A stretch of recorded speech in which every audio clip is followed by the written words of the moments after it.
Hi, my name's Penina Taylor, and I was raised in a secular Jewish household. Now, what that means is that what Judaism meant to me was it explained why I had a big nose, why I talked with my hands, and why I liked Chinese food. But other than that, my Judaism had absolutely no meaning to me. It was something ancient and archaic, something to be remembered maybe, but certainly nothing to be desired. And it was within that context that I grew up. Now, I had a traumatic childhood. My parents were divorced when I was 4 years old. I suffered a tremendous amount of abuse at the hands of a friend of our family. And by the time I got to high school, I started to ask a lot of existential questions. I started to ask, if life is so painful and so difficult, and there's nothing out there greater and more meaningful than all of this pain, then what's the point? And as I started to ask these questions, one of my classmates came up to me and she said, Penina, your questions are no different from that of any other typical American high school student. We all have these questions. She said, but there's an answer to your questions. There's a solution to your dilemma. She said, what you need is to have a relationship with God. Now, I had been raised, like I told you, in a secular Jewish home, but my paternal grandparents had arranged for me to attend an Orthodox Hebrew day school for a couple of years during 4th and 5th grade because they wanted me to know something about being Jewish. Now, when I started Hebrew school, there was a problem because I very quickly learned that what happened at home needed to stay at home and what happened at school needed to stay at school. My first day of Hebrew school, I learned about something called Shabbat, and I was so excited about this thing called Shabbat, and I came running home to tell my mom about Shabbat. And you know what my mother said to me? She said, "Don't tell me how to run my life." A little while later, I was sitting in school one day and all of my friends were talking about the amazing things that they had done over the weekend. And I was so excited because I was being raised by a single mom and we hardly ever got to do anything. But this particular weekend, my mom had managed to take my sister and I to an amusement park. And I was really excited. So as my friends started talking about what they had done, I began to share about how I had gone to this amusement park on Saturday. Well, my teacher caught wind of what I said, pulled me out of the classroom, and said, "Stop being so chutzpahdik." I didn't even know what the word meant. I thought maybe it was some kind of a contagious disease or something, but clearly it was something that I didn't want to be. And so I very quickly learned that what happens at home stays at home, and what happens at school stays at school. Well, now here I am all these years in the future, and this classmate of mine is telling me that what I need is to have a relationship with God. And I thought to myself, what she says really sounds true. And so at the age of almost 16, I was introduced to God and to Jesus. You see, my friend told me that what I needed was to have this relationship with God. And so I embraced Christianity. In fact, my newfound faith gave me the strength to make all sorts of changes in my life. I stopped doing drugs. I started to hang out with a good crowd of kids at school. I actually started to attend school. I stopped drinking. I stopped smoking. And my mother was watching. Remember, she had watched me slowly slip away, and now she was watching as all these incredible things started to change in my life. And I became really a brand new person. Well, my mother was thinking about those things when one day I came to her and I began to share my new faith with her, as all good Christians are wont to do. And my mother thought to herself, wow, if something could have this much of an impact on my daughter's life, it must be the truth. And so I brought my mother and my sister to Christianity as well. Well, shortly after that, I graduated high school. I went on to Bible college. I got a certificate in evangelism explosion. Don't worry if you don't know what that means. And I started to date a young man who was my best friend's older brother. Well, it turns out he had also been to Bible college and he was a pastor. And he and I began to get serious. And after a while started to talk about this thing called marriage. And at the time, I didn't think of it as intermarriage because we both believed the same thing. And the idea of me being Jewish and him being not was not something that even entered onto my radar. And so as Paul and I began to get serious, we started to talk about marriage. And I started to think, it would be an amazing thing if my father would walk me down the aisle when I got married. But how is my father going to do that? We don't even have a relationship. In fact, I hadn't seen him but one time in 15 years. How was he going to walk me down the aisle when I got married? So I went to my mom and I asked my mom if it would be okay to write a letter to my dad, inviting him to come visit us for a couple of weeks. At this point, we were living in Florida and my father was living in New Jersey. To my surprise, my mom said sure. And so I wrote a letter. This was back in the days before the internet and, messaging and email and all of that. And I wrote a letter to my dad and my mom sent it to my dad. And my dad said that he would love to come and visit us and get to know us better. So we made the arrangements and my dad came to visit us. He spent 2 weeks with us. And while he was there getting to know us better, he also got to know my mom again. And he decided that he was falling back in love with my mom. So one day he asked my mom, I'm falling back in love with you, and I would really love to remarry you and spend the rest of my life with you. What do you think? And my mom said, I'm also falling back in love with you, but we've got a problem, she said, because I'm a born-again Christian, and you are a secular Jew. It's not going to work. We can't get married. And I said, wait a minute, hang on a second. I know how to solve this problem. I've got a certificate in evangelism. I know how to get people to become Christians. So I went to the Bible bookstore and I bought a Christian Bible and I began to share with my dad from the Christian Bible. I took him to church and wouldn't you know it, my dad became a Christian too. Well, then my mom and my dad were able to get remarried, and they did remarry after being divorced for 15 years. And 7 months later, when I married Paul, my father walked me down the aisle. Well, Paul was now enlisted in the United States Air Force, and we ended up getting stationed in England. So we went over to England, and while we were there, one day I was praying, and I began to get this very strange feeling like God was telling me to start lighting candles on Friday night. And I thought to myself, wow, this is like really strange. I'm not exactly sure where this is coming from. I mean, I knew that Jewish women lit candles on Friday night, but my mother didn't light candles and my grandmother didn't light candles. And I'm sure my great-grandmother, my bubby, did light candles, but I never saw her. I had no clue, but I really felt like God was telling me to light candles on Friday night. And so I went to my husband and I said, I feel like God is telling me to light candles on Friday night. What do you think I should do? And my husband said to me, well, if you believe that this is what God wants you to do in your service to him, then go ahead.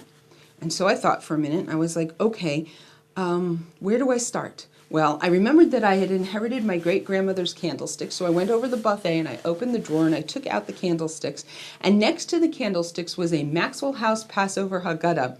I don't know if you're old enough to remember the Maxwell House Passover Haggadahs, but Maxwell House is a coffee company, and every year when they put out their Kosher for Passover line of coffee, they would often give away, if somebody bought, I guess, 2 jars or something, they would often give away these Haggadahs that they had printed.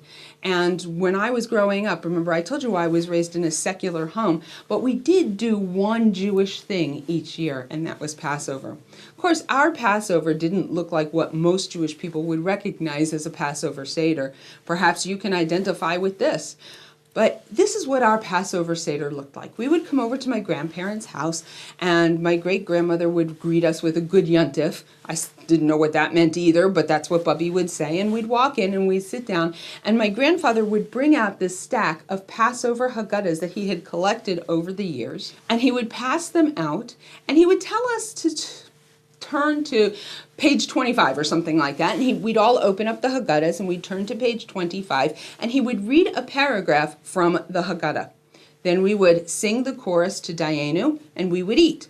Now, of course, we had matzah because it was Passover after all, but we also had a lot of other things that you would not consider kosher for Passover. Nonetheless, this is what we did every year, and I had a fond family memory of doing Passover. So when I got married, I asked my grandmother if it would be okay for me to take one of these Haggadahs with me, and of course she said yes. Now, what does this have to do with lighting candles? Well, it turns out that inside the front cover of the Haggadah was the blessing for lighting candles, because Jewish women light candles at the beginning of every holiday, not just Shabbat, but sometimes Passover begins on Friday, right? And so not only did the Haggadah have the words for lighting the holiday candles, but it also had a line of what to say when the holiday begins on a Friday night. Thank God for Maxwell House and the fact that the bracha, that the prayer was transliterated, which means it wasn't just in Hebrew and in English, but it was in Hebrew and English letters. I began to use this and to light candles on Friday night. Meanwhile, I'm still going to church on Sunday. Sometime later, my husband gets all excited and he comes running down the stairs and he says to me, Penina, Penina. Of course, that's not what he called me, but he says, Penina, I was reading in the Old Testament. You have to understand, the Old Testament is what the non-Jewish people call our Hebrew scriptures, our Tanakh, our Jewish Bible. They call it the Old Testament. And he says, I was reading in the Old Testament and I came across a verse that says that there are certain things that God asked the Jewish people to do forever. He said, and if forever really means forever, and I'm to be right before God, then my Jewish wife and my Jewish children need to do these things too. Now you have to understand something. Sometimes when people hear my story, which condensed into a 45-minute talk or even a 20-minute talk cannot possibly give all of the details, they think, wow, Penina, you were kind of like all over the map religiously. And the truth is, if you step back and you look at the story, what you really see is a progression of two people on a journey to discover truth. All we wanted was to serve God in truth. At the time, we didn't understand that that did not include Christianity. But I wanted to serve God in truth. And so when my husband told me that there was something that God wanted me to do, I said, go ahead, shoot. He said, well, it says in the Old Testament that God told the Jewish people that they are not supposed to eat pork or shellfish. I stopped for a second and I said, wait a minute, let me get this straight. No more ham and cheese sandwiches? He said, mm-mm. I had to think about it for a minute, but I decided that if this is what God wanted me to do, then this was what I was going to do. And so I stopped eating pork and shellfish. So here I am, I'm lighting candles on Friday night. I'm not eating pork or shellfish, and I'm going to church on Sunday. Well, a little while later, I'm reading in the Christian part of the Christian Bible, which is called the New Testament, and I come across a verse that talks about head coverings. And I'm thinking to myself, you know, it was very confusing too. Oh, I wasn't sure if the verse was saying that women should cover their heads and men shouldn't cover their heads, or men should cover their heads and women shouldn't cover their heads. So we decided to call in the pastor of our church, who was not my husband at the time, and to ask him the question, you know, what is this talking about? Because our pastor happened to be a Greek scholar, and the New Testament is written in the Greek language. So the pastor comes in and he sits down and he says, well, now, I have to tell you, this passage is very difficult to understand in the original Greek. He said, because it's not so clear. It's a very complicated passage. I said, yeah, I know, but that's why we called you. He said, no, really, it's not very clear which word's modifying which word and what it is that Paul, the author of this passage, really means. I said, well, okay, Pastor, what do you think it means? He said, well, what I think it means is that married women should cover their head when they're in prayer. He said, but I can't teach that because women nowadays, they don't want to hear it. Now, if you're a person who's seeking the truth, the argument that women today don't want to hear it is no reason for you not to do something if you believe it to be right, right? And so I decided, along with my husband, that I would start covering my head. Now, at first, I got a hat. And see, the problem is that I have a little bit of attention deficit, and I found that I would put my hat on, and when I wanted to talk to God, talking to God is prayer, right? That's what prayer is. It's talking to God, right? So when I wanted to talk to God, I would put the hat on and I would talk to God. And then when I was done, I would take off the hat and I would go and I would put it down somewhere. The problem is that the next time I wanted to talk to God, I would have to, hang on a second there, big guy, wait a second, and I'd have to go find the hat. And so I decided there had to be a better solution. So I decided what I would do is I would wear a scarf, because a scarf I could drape around my neck and I could wear it like that all day. And then when I wanted to talk to God, I would put the scarf on. But what I discovered was that I talked to God throughout the course of the day. Now, I could give you some silly examples of times that we talk to God, when we say, "Oh God, please help me," or "Please stop the children from screaming," or whatever. But silly examples, but prayer is talking to God. And so I found that I prayed throughout the course of the day. So on went the scarf, and off went the scarf, and on went the scarf, and off went the scarf. And finally, I just said, forget it. And I started to wear the scarf all the time. So now here I am. I'm lighting candles on Friday night. I'm not eating pork or shellfish. And I'm covering my head all the time. And I'm still going to church on Sunday. But something began to happen inside of me. Back then, I couldn't have told you what it was, but looking at it now, I call it my spiritual identity crisis, because I believe that my Jewish neshama, my Jewish soul, began to be at war with my Christian beliefs. And this restlessness that was going on inside of me was something that I could not make heads or tails of. In fact, I firmly believe that when a Jewish person begins to take on mitzvot, a mitzvah, even if they don't realize that that's what they're doing, it opens a conduit for their soul, their Jewish neshama, to communicate with God. And as my soul began to communicate with God, I began to have this restlessness inside of me. While we were in England, my parents decided to come visit us. Now, last I had left my parents, they were attending a nice little Assembly of God church in Pittsburgh, Pennsylvania. And they came to visit because I was about to have a child, and I'm helping my mom unpack her suitcase. And one of her suitcases is filled with all sorts of Judaica items: shofars, tzitzit, kippot, sitters, you name it. And I turned to my mom and I said, "Mom, what's with the Jewish stuff?" And she said, "Well, while we were in Pittsburgh, we discovered a group of Jewish people who were born Jewish, who had become Christians and had found a way to synthesize their Jewish heritage with their Christian beliefs. And they called themselves Messianic Jews." Now, I had never heard of Messianic Jews before, but I had heard of Jews for Jesus. And I thought to myself, maybe that's the solution to what's going on inside of me. Maybe we need to seek out one of these Messianic congregations. And so when we came back to the United States a year later, we sought out one of these Messianic congregations. Now, throughout our history, because of our training and our background and our personalities, my husband and I had been serving in lay leadership in the churches that we had been, every church that we had been involved in from the time that we got married and beyond, and up until this point. So we started to get involved in this Messianic congregation. We were now in Maryland, which is where my parents lived. My husband got stationed there.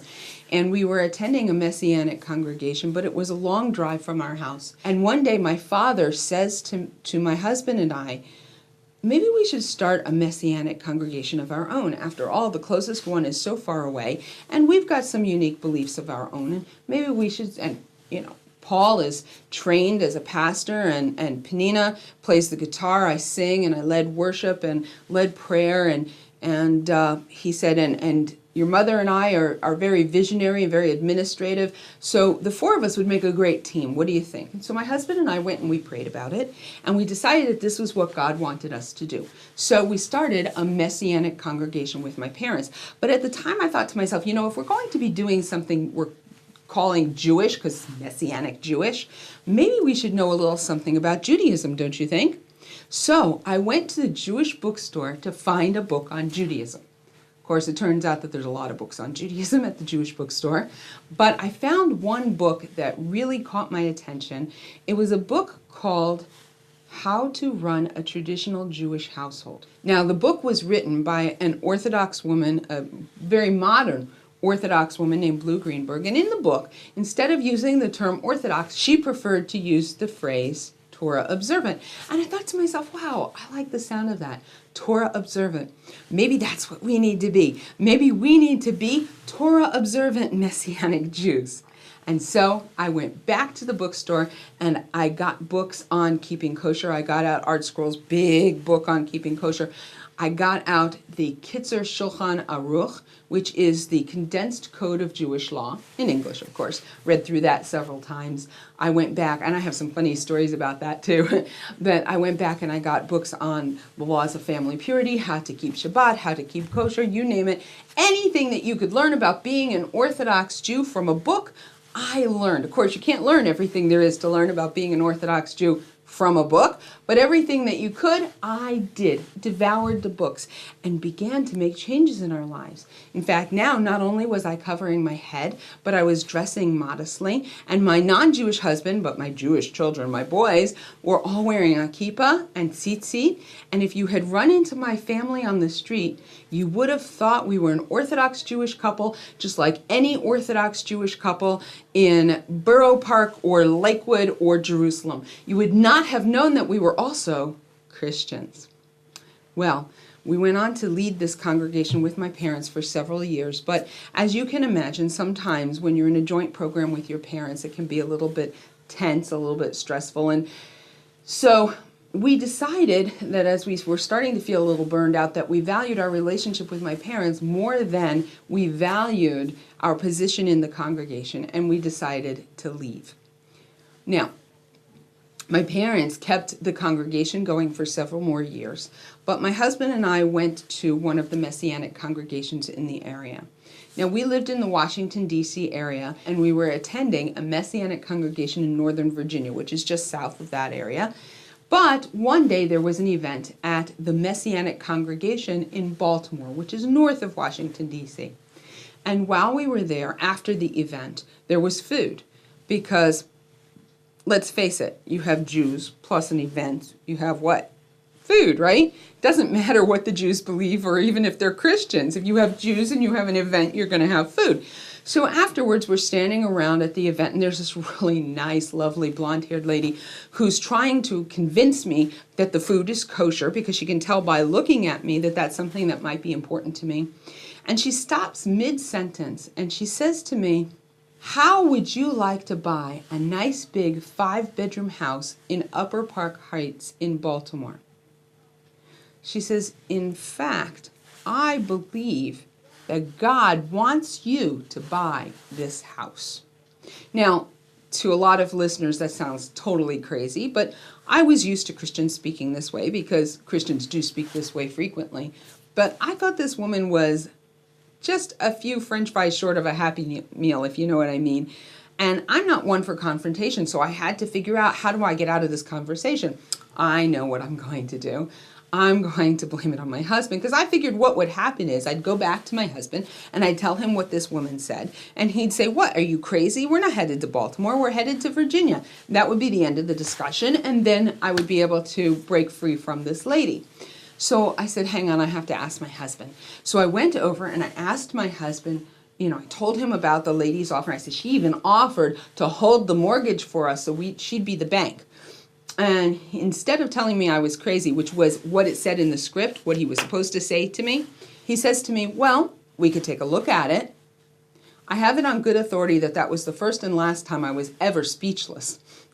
But after picking myself up from shock, I went over to the lady and I said to her, "My husband says that we can take a look at it." So we made an appointment and we went and we looked at the house. Now, as it turns out, we totally fell in love with the house because, first of all, it was 3 times the size of the house we were currently living in that I was homeschooling my 4 children in, and the walls were beginning to close in on me. This was a big house, and it had a lot of character, and we fell in love with it. But something even more remarkable than that, when we drove up to the house in this Orthodox Jewish neighborhood in Baltimore, something inside of me, very similar to that voice many years before, and I promise you, I'm not schizophrenic, really, but this voice inside of me said, "You're home." Now, I'm not sure what that was either. It may have simply been being in a place in such close proximity to other Jewish souls, but I suddenly felt like this was home, and we fell in love with the house. So we did then what any good Christian couple or Messianic couple would do in our situation. We went back to our congregation and we asked them to pray for us concerning whether or not it was God's will that we should buy this house. They even had a special prayer meeting for the purpose. And wouldn't you know it, All 250 members of the congregation unanimously agreed that it was God's will that we buy this house. Why? Because who better to convert Orthodox Jews to Messianic Judaism than Messianic Jews who look and act like Orthodox Jews, right? And so, with the blessing of our congregation, we made arrangements and we bought the house. Now, something that we didn't find out about until many years later was that this nice blonde Jewish woman who wasn't Jewish, that we knew, when she had bought the house 3 years before, she had taken it upon herself to go knocking door to door to inform all of the Orthodox Jewish neighbors, and they were all Orthodox in that neighborhood, that they were hopelessly lost and going to burn in hell because they didn't believe in Christianity. So you can imagine how they felt about her. And then when she told them that she had sold the house, you can imagine how ecstatic they were until she told them that she was selling it to a nice Messianic family. I mean, in America and other countries in the West, we know how to live next door to non-Jews. That happens all the time.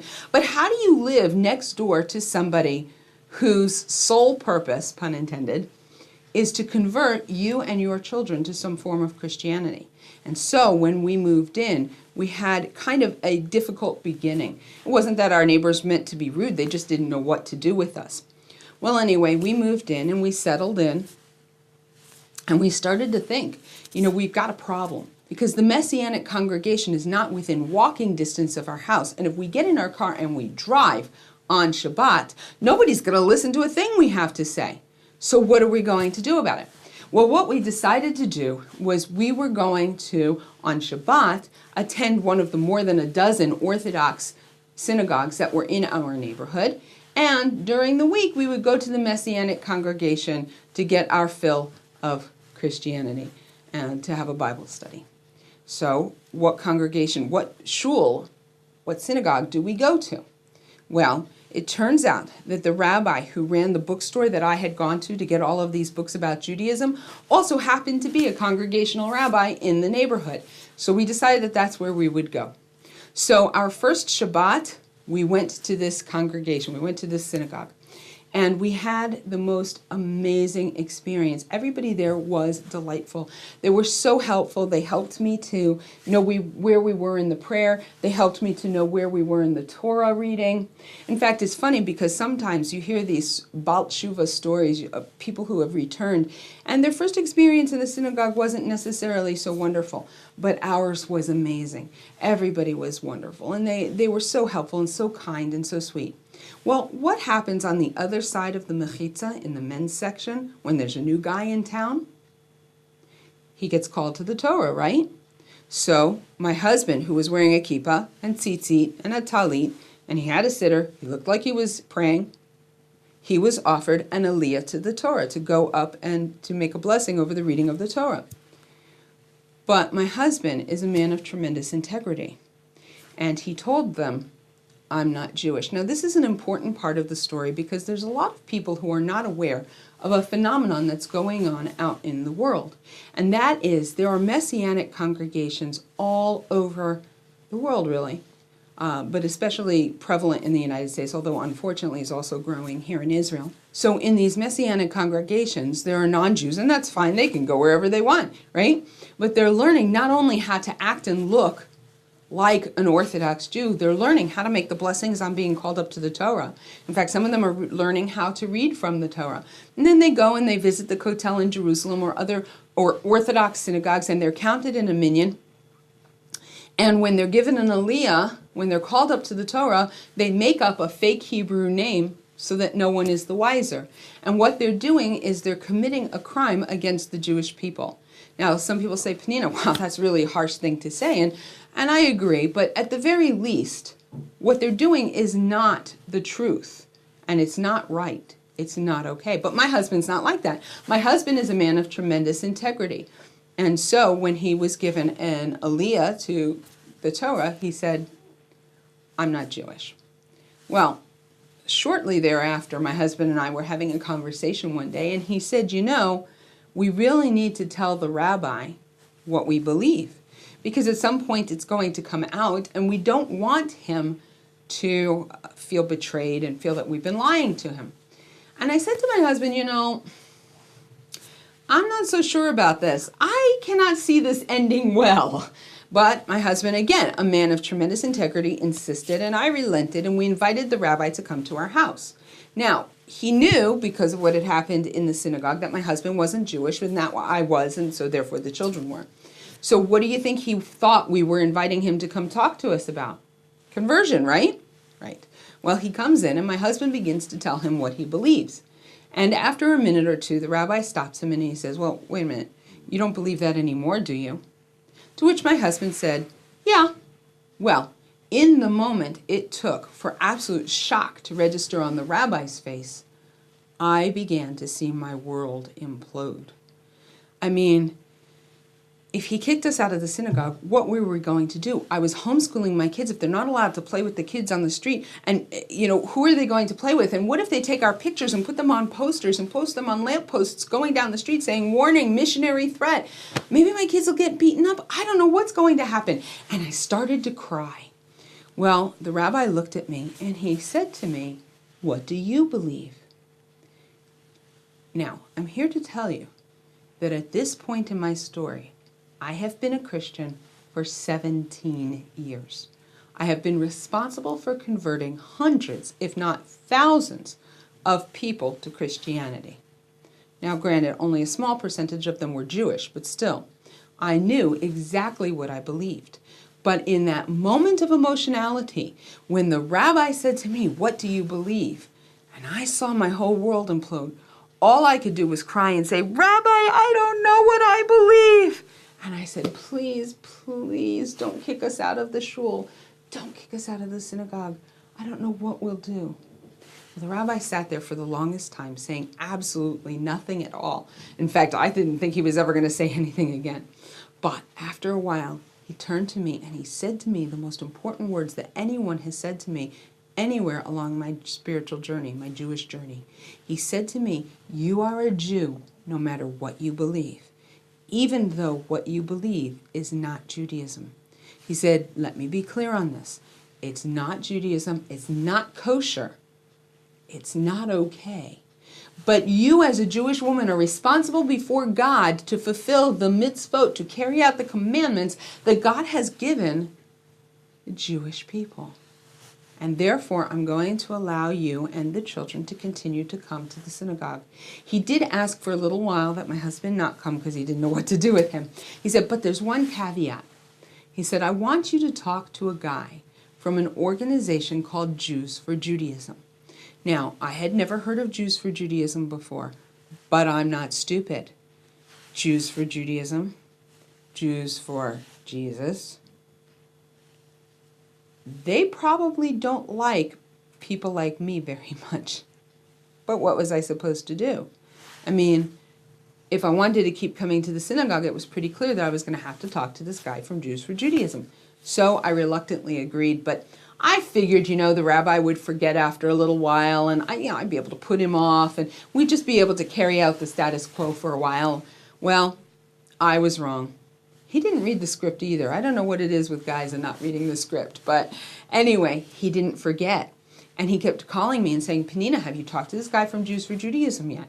Have you talked to this guy from Jews for Judaism? And I was saying, not yet, But eventually he made it pretty clear that if I didn't call the guy from Jews for Judaism, that things might change. And so I picked up the phone and I called Jews for Judaism. And the director then of the Baltimore office of Jews for Judaism, named Mark, came over to our house one evening. Mark came into the house and he turns to me and he says, so, let's talk about why you think he's the Jewish Messiah. And I turned to him and I thought to myself, what, you start every conversation this way? Anyway, he came in and he sat down. And my husband was perfectly glad to start the talking, and I was perfectly glad to let him start talking. And so he threw out a verse. And Mark said, well, let's take a look at that. And so Mark took out a Bible, and he opened it to the chapter of the book of Isaiah, where the passage that my husband had quoted comes from. And then he turned to me, and he said to me, Penina, have you ever read this verse in its context before? And I said, of course I have. I read my Bible every year from cover to cover. Now, I don't know if you know this, but most evangelical Christians make it their habit to read through their Bible, 3/4 of which includes our Tanakh. They call it the Old Testament. They've taken the books and changed the order, and they've retranslated certain passages to say what they needed to say in order to prove what they believe. But for the most part, it's still our Tanakh, our Jewish Bible, and they've combined it with the New Testament in order to make the Christian Bible. So he said to me, when you read through the Tanakh, through the Old Testament, you see the Messiah in every page, right? And I said, of course, it's all about him. He said, I want you to do me a favor. We're going to read through this, the entire chapter, and I want you to put yourself in the shoes of the people who existed at the time that the prophet Isaiah was writing this book, which was 700 years before the destruction of the Second Temple, 700 years before Christianity ever existed. He said, can you do that for me? And I said, sure, I can do that. And so we read through this chapter in its context, and guess what I discovered? I discovered that it's not about him at all. It's not about Christianity. It's not even a messianic passage. And when we went back and we looked at that particular verse in the original Hebrew, what I discovered was in order for it to say what Christianity says it says, they have to mistranslate and take out of context this verse. So we only touched on one other corollary issue during the time that Mark was with us, and he left at my house. He wasn't even there that long, but he left me with an awful lot to chew on. If this core belief that I had held for 17 years was based on a lie, what else did I believe was based on a lie? And over the course of the next few weeks, I kept going back to the office over and over again, asking him, what about this verse? And what about this verse? And Mark would say, okay, well, let's take a look at it. And, I didn't take his word for it either. I went back to my friends, to my Christian friends, and to all kinds of stuff online. And I said to them, I said, we always believed that this says this, and Judaism says that it means this, and how do you reconcile the two? And I found out something very interesting. There's a verse in the book of Proverbs that says that the first person to make a case seems right until another comes and argues against him. And I discovered that Christianity was banking on the fact that Judaism would not have an answer to their claims for the Messiah. And so one by one, as I began exploring these verses, the bricks of the foundation of my faith began to be pulled out. Eventually, there was so little there that the entire structure collapsed. And I was faced with the daunting task of trying to figure out what it is that I actually believe. I mean, if everything that I have believed for the last 17 years was a lie, did I still believe in God? And if I did still believe in God, what did that mean? Well, was the Tanakh, the Jewish Bible, still the word of God to the Jewish people? And if it was, what did that mean for me as a Jewish woman? Do I have to be Orthodox, or can I be something else? Well, since I'm standing here talking to you today, I'm sure that you can figure out what my conclusions were. I decided to convert to Buddhism. No, I'm just joking. No, I realized that Torah, true Judaism, was the truth. And so I came back to Judaism. I embraced the Judaism that I never knew of my forefathers. But now I had a problem, because at this point in my life, I was married to a man, a Christian man. He was not Jewish. And I had 4 children who were 6, 8, 10, and 12 years old. And they also believed in Christianity, as did my parents. And so I began to think, well, my son, who's 12, is supposed to be bar mitzvahed in less than a year. And I know that the community is not going to bar mitzvah him if he still believes in Christianity. So what am I going to do? I began to share with my son the verses that I was coming across, the things that I was learning. And I began to share with him, and I said to him, I want you to take a look at this. This is what we always understood this verse to mean. This is what Judaism says it means. And I want you to decide for yourself, because obviously the best way to get a preteen or a teenager to believe what you want them to believe is not by shoving it down their throat, right? So I began to share with him, and I said, I want you to decide who's telling the truth. Well, long story short, my son, of his own accord, decided to embrace Judaism. And my daughter, who was 10 years old, was standing around watching as this was happening, and she decided that Judaism was the truth as well. Now, my other two boys, who were 6 and 8 years old, well, you know how 6 and 8-year-olds are, right? They believe whatever their mommy and daddy tell them. So they're like, oh, we don't pray to him anymore? Okay. Well, anyway, you may be wondering how I'm getting away with sharing all of this with my children when my husband is still a Christian. Well, it turns out that he had asked some of the pastors that were involved in our lives what he should do, because now I'm teaching the kids that what we've always taught them wasn't the truth. And the pastor, who was a very smart man, said to him, look, let her be. He said, one of two things are going to happen.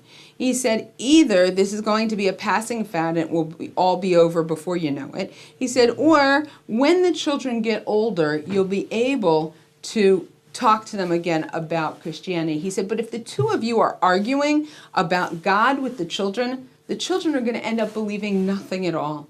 You want them to at least have a faith in God, right? So he backed off and he let me do this, and I began to speak to my children, and all 4 of them came to Judaism. Meanwhile, I'm sharing with my father about the verses that I'm coming across, and my father's decided that he's going to take it upon himself to totally prove the Jewish view is wrong. The only problem is, it isn't. And as he took each verse and he went back into the writings and he was trying to prove that Judaism could not be right and that Christianity was the truth, one by one, all of his Christian beliefs began to fall apart. And slowly, the members of the congregation began to drop off. So here we are, 9 months later, we're at my son's bar mitzvah. We had a backyard barbecue because it was the easiest way to allow the most amount of people to be able to join us. And while we're at the barbecue, I look out the back window and my dad is talking to Mark. Now, we invited Mark because he had had such a big part in our life, even though my husband was still a Christian at the time. Meanwhile, I'm looking out the window and I see my dad talking to Mark. A couple of hours later, I go out the window again to look and see what's going on, and I see that my father is still talking to Mark. You see, over the course of the previous year, I had given him a lot of explanations and arguments, but he still had some questions. And so Mark clarified those questions for him. And by the end of the bar mitzvah party, my father and my mother had decided to come back to Judaism as well. Well, it wasn't so easy for my husband because, let's face it, he was born and raised a Christian. And unlike so many of the conversion stories that we hear where Christians will say, but I always doubted this, or I never quite believed that, or this never sat right with me, whatever. My husband was a true believer. He had no questions until I went and pulled the carpet out from under our entire life. And so over the next few years, life was very difficult. In fact, my marriage, which up until that point had been the most amazing marriage, we never ever fought. Sometimes we just disagreed because if not, that would be kind of weird. But we never argued. We never fought with each other. And now everything that I said offended him and everything he said offended me. And we were fighting all the time. And the children were convinced we were going to end up divorced, not because of the difference in our faith, but because of all of the fighting all of the time. And so 2 years after I had come back to Judaism, one day my husband and I are having one of our typical arguments, and he said something that made me very angry. And so I just went, oh, you just say that because you're a Christian. And he looked at me and he said, well, actually, the truth is, I'm not a Christian anymore. I said, what? He said, no, really, over the course of the last 2 years, you've given me enough reasons to doubt the validity of the New Testament. I no longer believe in Christianity. He said, I'm not a Christian anymore, but I'm not ready to convert to Judaism because I'm not convinced that Judaism is the truth with a capital T. He said, and I don't want to trade one flawed religion for another. So over the course of the next 2 years, we began to study together because now he was what we call a Ben Noach or a Noachide. He was a non-Jew who believes in the God of Israel. He wasn't sure what else he believed, but he didn't believe in any of Christianity, and he was just serving God. And so he was much more accepted into the community, and we began to take courses together, and he began to take a lot of the classes that people who are studying for conversion will take.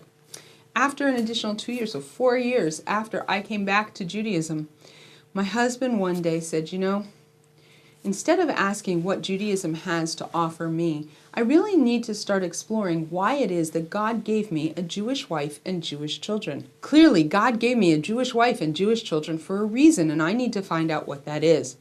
And so he began to study in earnest, and 4.5 years after I came back to Judaism, my husband decided that Judaism was the truth with a capital T, and he converted to Judaism, and we were married together under the chuppah at the Etz Chaim Center in Baltimore, along with our entire community and our children. And now we were a complete Jewish family.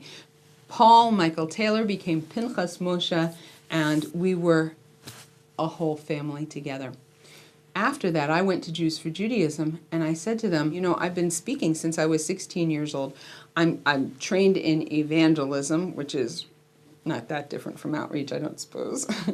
And I said, and I have a personal tikkun to make. I have a fix, a repair, because I've been responsible for converting hundreds, maybe thousands of people to Christianity. And I want to spend the rest of my life helping Jewish people who have gotten trapped in that to come back to Judaism. But more than that, I want to inspire Jewish people to have a meaningful, relevant, and deep relationship with God within the context of Judaism, so that when they seek spirituality, as all of us do at some point in our lives, they won't feel the need to look beyond Judaism, but will choose to get more involved with their Judaism. And so Jews for Judaism agreed to take me on, and I began to work for them until 1.5 years later when we made Aliyah to Israel, and I started my own organization, and I began speaking all over the world, sharing my story. But one of the things that I decided was that more important than sharing with people why we don't believe these other beliefs is helping to strengthen and to build up the Jewish souls, the Jewish neshamas, so that, as I said before, they will have a deep and meaningful and relevant relationship with God within the context of Judaism. And so I began to share the insights that I have gleaned over the past many years of my life. And now I talk about, I teach on the Parsha, but I also talk about how to know that God loves you, and if He loves us, then why do bad things happen? Why are we so afraid of the word God, right? And different things different issues that people bring up within Judaism. Because what I hope to do is to be able to inspire people to have a deep, meaningful, and relevant relationship with God within the context of Judaism. If anybody would like to contact me, I'm available at Penina Taylor, PENINATAYLOR @gmail.com. You can visit my website at peninataylor.com. And if you're interested in booking me for a speaking engagement, you can also contact me through the website. Thank you so much.